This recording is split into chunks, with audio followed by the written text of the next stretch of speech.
What's going on, everybody? My name is Aiden and welcome back to another video. Ladies and gentlemen, it looks like we've got some breaking news in relation to the Chicago Bulls team, and it is that it's not official yet that this is going to happen, but reports are suggesting that the Chicago Bulls are now looking and potentially will be finding that agreement with Josh Giddey over a future extension with this Bulls team, and it is an interesting deal to say the least.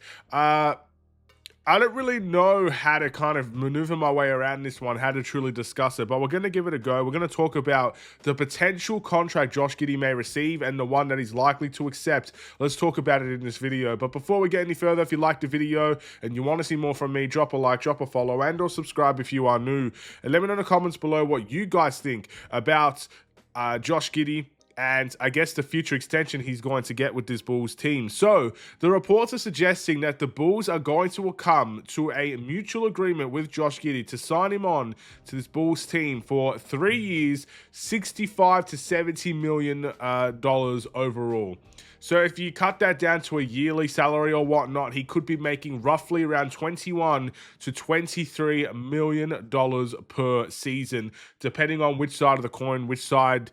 I guess if he's signing for $70 million, it's around $23 million per season. If he signs for $65 million, it's around $21 million per season. So again, let's just start off by saying this isn't exactly what Josh Giddey asked for. So that's the first thing I want to take note of very quickly. This is not, I guess, the contract Josh Giddey probably would have been ecstatic to sign, but it is still a step in the right direction. So the question needs to be asked whether or not this is a deal that's going to satisfy both parties, and whether or not this is a deal that's going to really take us into the future with Josh Giddey.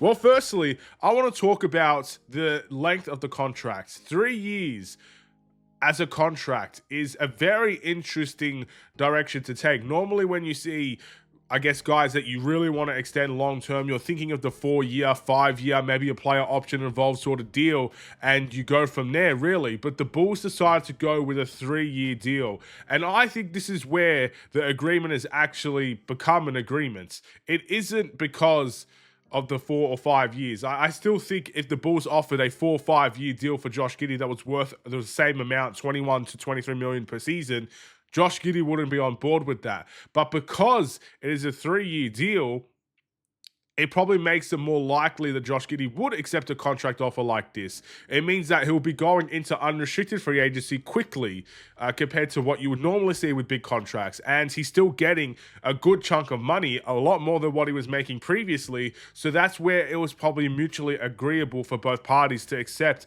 a deal like this. However, 3 years is also a bit risky because in 3 years, anything can happen. And it's not as long-term as I would like personally. So Josh Giddey is probably going to be, what, 25, 24 when that next free agency period opens. And I do fear that because of how long this negotiation took, that it's going to potentially ruin the relationship between the Bulls and Josh Giddey. That was always my biggest fear when you're, really negotiating something like this and you're really trying to figure out, I guess, the best of both worlds in this situation. Relationships can be broken. A player could feel offended. The front office will feel, I guess, maybe, I won't say held at gunpoint, but they might have felt forced to do something they didn't want to do. And all of a sudden, relationships get broken.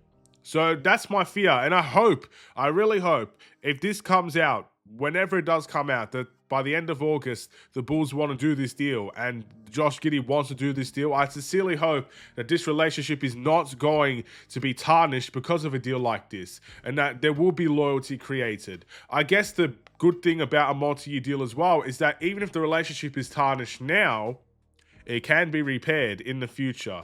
And you just have to hope that the building blocks are there if the relationship is tarnished. But who knows? Maybe Josh Giddey is going to be perfectly fine with this. And maybe the relationship has no impact. And he can focus on his brand of basketball now, knowing that he's got 3 years of a good chunk of money and everything in between. And I don't blame Josh Giddey for wanting more. And to be honest, it looks like there's a whole bunch of restricted free agents that right now are on the verge of trying to get a lot of money from their teams. But it just feels like not many teams are willing to play ball at this point in time, and maybe they just don't have the money to do it. Yeah, sure, the Bulls might have money to do it, but if they were to sign Josh Giddey for $30 million, then potential other targets that we might want or that we have to re-sign in the future, it becomes more difficult. The extension of Kobe White. I think a big chunk of the 3-year extension is to line up with Matas Buzelis. And we made this mistake with Patrick Williams, paying him 18 million when a lot of people probably believed he's not worth that type of money. So we need to be more smarter, and we need to be more intelligent in the way that we do business deals. So I don't have a problem with the Bulls negotiating.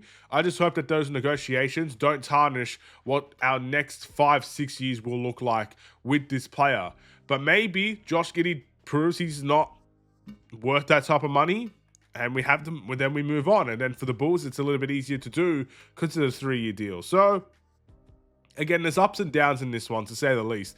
I can't tell you this is the perfect deal that the Bulls have done, and I can't tell you this isn't a terrible deal either. I really think the Bulls have done a good thing in trying to negotiate with Josh Giddey, but I will always fear how long this took. And it's still going to go on. The reports are suggesting by the end of August. We're only at the beginning, ladies and gentlemen. So I'm very nervous about what the rest of the month could look like and what potential stories can look like from there. But let things happen. Whatever happens, happens, ladies and gentlemen. We can't control the future. All we could do is focus on the now. And right now, this is the rumor. And I'm happy with a 3-year, $65 to $70 million contract. I am happy with Josh Giddey getting paid $21 to $23 million per season. And look, if this was going to be the case, maybe this will also lead to future players that we are trying to keep around, or future players that we're trying to sign. It might make them get a little bit less as well. Maybe $21 million for Josh Giddey means that Kobe White won't be getting paid ridiculous money in the next offseason. Maybe he does go for the $20 million range as well. It depends. It really does depend. I hope the Bulls can figure, all this stuff out, and that we're not leaving massive risks on the table here. With that being said, what do you guys think about 21 to 23 million per season, 65 to 70 million overall, 3-year deal, not a 5-year deal? It's an interesting, bold move to make, and it looks like we've stepped into a very risky territory. Thank you for watching, though. I'll see you guys in the next one. Stay safe, stay healthy, and stay tuned for more. Take care, and peace.